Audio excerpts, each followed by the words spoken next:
Morning. আজকে আমাদের বেড়াতে আসা 3 দিন হয়ে গেল, দেখতে দেখতে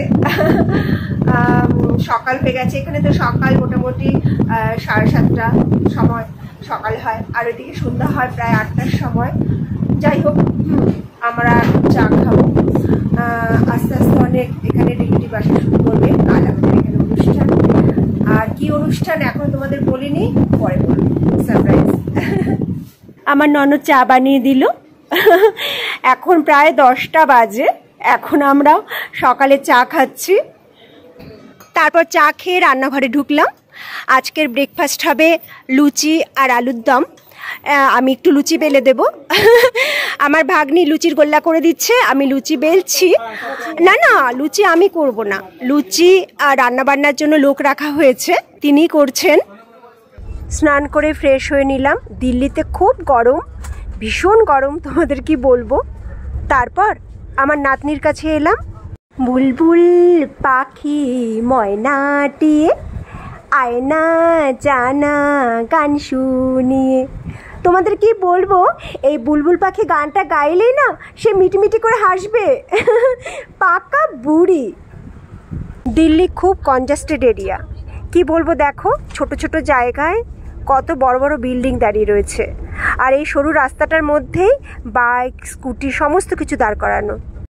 সকালের ব্রেকফাস্ট সেরে স্নান করে সেজে গুজে আমরা চললাম। কোথায় যাচ্ছি বলছি। আমাদের গাড়ি চালিয়ে নিয়ে যাচ্ছে আমার ভাগনা বউ। আমার ভাগনা বউ স্মার্ট লেডি। তোমাদের তো একটা কথা বলাই হয়নি, ও তো এয়ার হোস্টেস। ও ঘর সংসারের কাজ, বাইরের কাজ, নিজের কাজ সব কিছু খুব সুন্দরভাবে গুছিয়ে করতে পারে। ভীষণ গুণবতী মেয়ে। তারপর তো দেখতেই পাচ্ছ, সে গাড়িও চালাতে পারে। ঐন্দ্রিলাকে আমার খুব ভালো লাগে। এবার বলছি আমরা কোথায় যাচ্ছি। আমরা যাচ্ছি একটা গেস্ট হাউসে। আরও অনেক গেস্ট আসবে দূর থেকে, তারা ওখানে থাকবে। অ্যাকচুয়ালি ফ্ল্যাটে তো অত বড় বড় ঘর থাকে না, তাই আলাদা একটা গেস্ট হাউস নিতেই হলো। আমরা চলে এসেছি। এই দেখো কত গেস্ট এসছে ঐন্দ্রিলার মাসি, মামা, মামি, আরও কত কে। এই দেখো আমি এসে কাজে বসে পড়লাম, টমেটো কাটতে শুরু করে দিলাম, চাটনি হবে তো।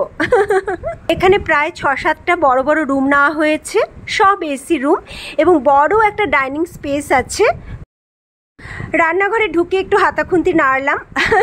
আমাদের রাধুনী দাদা বলছেন, বৌদি আমাকে ব্লগে দেখাবে তো? আমি বললাম নিশ্চয়ই দেখাবে। উনি খুব ভালো রান্না করতে পারেন, বাড়িতেও রান্না করেছিল, প্রত্যেকটা রান্না খুব সুন্দর হয়েছে। বেলা হয়ে গেছে, লাঞ্চের সময় হয়ে গেছে, সবাই লাঞ্চ করতে বসে পড়লো। আমরা সবাই হাতে নাতে সাহায্য করলাম। তারপর আমরাও খেয়ে নিলাম। খেয়ে উঠে ঠান্ডা ঘরে শুয়ে আমাদের পুচকুটার সঙ্গে অনেকক্ষণ সময় কাটালাম। এই দেখো আমার ভাগ্নির কাণ্ড দেখো, ওর ওড়না দিয়ে পুচকুটাকে কিভাবে শাড়ি পরাচ্ছে দেখো। এই দেখো ওকে কি মিষ্টি লাগছে দেখতে, একদম পাকা বুড়ি। রান্নাঘরে উঁকি মেরে দেখলাম একজন চা করছে আর একজন চাউমিন করছে।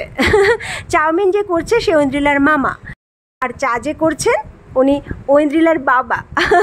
ওরা বলল আজকে আমরা বিকেলের খাবারটা আমরা করব। সারাদিন ধরে চলছে খাওয়া, আড্ডা, মজা আর গল্প। অনুষ্ঠান মানেই তো তাই না? সবাই একসঙ্গে হওয়া, সমস্ত কিছু ভুলে হই হুল্লোড় করে কাটানো।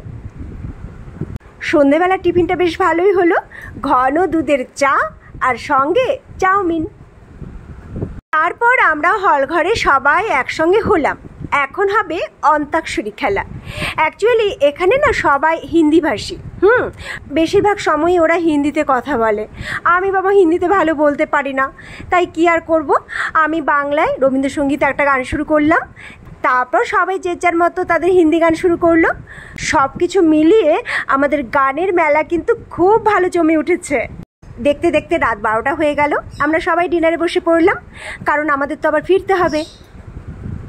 আমার আজকের ব্লগ তোমাদের কেমন লাগলো অবশ্যই জানাবে, আর আমার 4th ব্লগ দেখতে হলে অবশ্যই চলে এসো আমার ইউটিউব চ্যানেলে। ভালো লাগলে অবশ্যই সাবস্ক্রাইব, লাইক, কমেন্ট আর শেয়ার করো। টাটা।